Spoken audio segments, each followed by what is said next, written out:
যারা আমার ইউটিউব থেকে ভিডিওটা দেখছো একটু সাবস্ক্রাইব করে দিও আর একটু শেয়ার একটু লাইক কমেন্ট করে দিও পাশে থেকো বন্ধু হয়ে।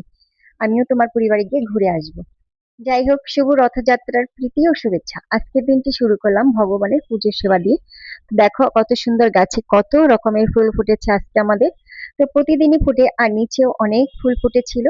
তো যাই হোক, আজকে প্রথমেই আমি আজকে উল্টো রথ, তো সেই উপলক্ষে আমি প্রতিদিনই পূজা দিই। তো আজকে একটু বিশেষ দিন, তাই আমি ভগবান জগন্নাথকে একটু কাঁঠাল দিয়ে পূজা দিব, যেহেতু আমি মানে সামনে রথে বৃহস্পতিবারে যে রথটা গেছে ওই রথে আমি পূজা দিতে পারি নাই।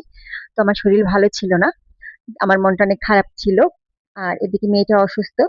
তো যাই হোক, আজকে আমি ভগবানকে পূজা দিতে পেরে আমার ভীষণ মনটা ভালো লাগছে আর ভীষণ ভীষণ হ্যাপিনেস মনে হচ্ছে যে আমি ভগবানের এইটুকু সেবা করতে পেরেছি।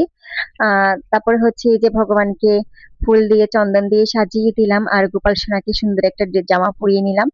আর এদিকে দেখো কত রকমের ফুল ফুটেছে আর আমাদের গাছে বড় একটা কাঁঠাল পেকেছিল আজকের দিনে, যেহেতু আজকে রথযাত্রা আর ভগবান হচ্ছে জগন্নাথ দেবের কাঁঠাল ভীষণ ভীষণ প্রিয় প্রিয় প্রিয় ফল, খুব পছন্দ করে।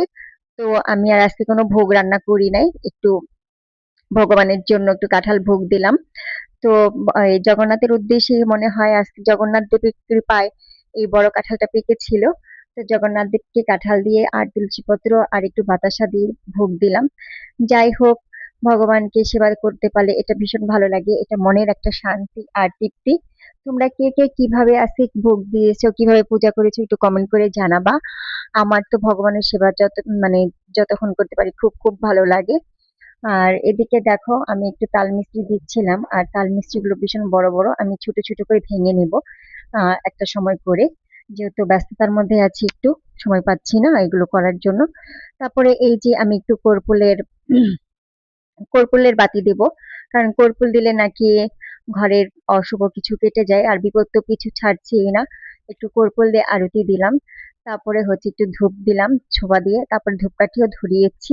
আর ইদানিং আমার ধূপে মানে ছোবার ধূপ দিয়ে পূজা দিতে ভীষণ ভালো লাগে, মনে অন্যরকম একটা তৃপ্তি অনুভব হয়, যে পুজোটা মনে হয় পরিপূর্ণ হয়। আর ছোবার ধূপটা না দিলে পরে মনে হয় যেন পূজাটাই আমার অসম্পূর্ণ থাকে, ঘরটাই যেন অপবিত্র মনে হয়। এই ছোবার ধূপটার প্রতি আমার ইদানিং খুব একটা মানে খুবই ভালো এক মানে খুবই ভালো লাগে সুবার ধূপ দিতে। আমি সকালে পূজা দিলেও আমি সুবা দিয়ে ধূপ দেখাই সব সব ঘরে।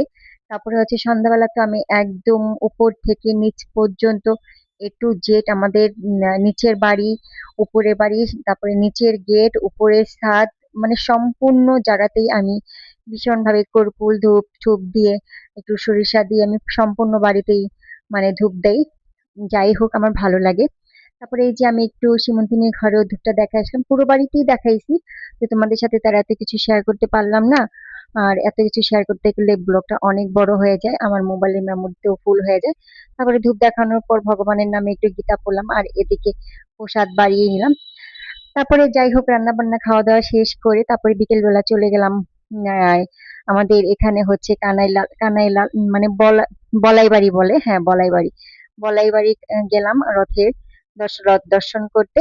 আর এই যে আমার হাতে চুড়িটা দেখতে পাচ্ছ, এটা কিন্তু কালকে সীমন্তিনী বানিয়েছিল। আর আজকে যে শাড়িটা পরেছি এই শাড়িটা কিন্তু আমার মায়ের। মায়ের শাড়ি মানেই মেয়েদের একটা অন্যরকম অধিকার আর অন্যরকম ভালোবাসা কাজ করে। তো রথে বেশ ভালো অনেক মানুষজন হয়েছে আর আমি এত কিছু তোমাদের ভিডিও করে দেখাতে পারি নাই। তারপরে একটু মেলাতে গিয়েছিলাম, মেলাতে অনেক কিছু কিনেছি। আর এদিকে যে খিচুড়ি প্রসাদ দিচ্ছিল, আমি একটু খিচুড়ি প্রসাদ নিলাম। তো বাসার জন্য নিয়ে আসলাম একটু খিচুড়ি। আর এদিকে সীমন্তিনী দুই মুঠ চুড়ি নিল, আমি এক মুঠ নিয়েছি, গৌরী নিয়েছে এক মুঠ। তারপরে ছোট ছোট ক্লিপ টিলিপ হাবি জাবি মেলা থেকে আমার কিনতে ভীষণ ভালো লাগে। সবকিছু কেনাকাটা করে এই যে আমরা এখন বাড়িতে চলে যাচ্ছি। তো আজকে রাতটা আমার ভীষণ ভালো কেটেছে আর আজকের দিনটাও খুব সুন্দর কেটেছে। তোমরা কে কি কি করেছো একটু কমেন্ট করে জানাবা। আর যারা যারা পুরো ভিডিওটা দেখেছো, thank you for watching guys.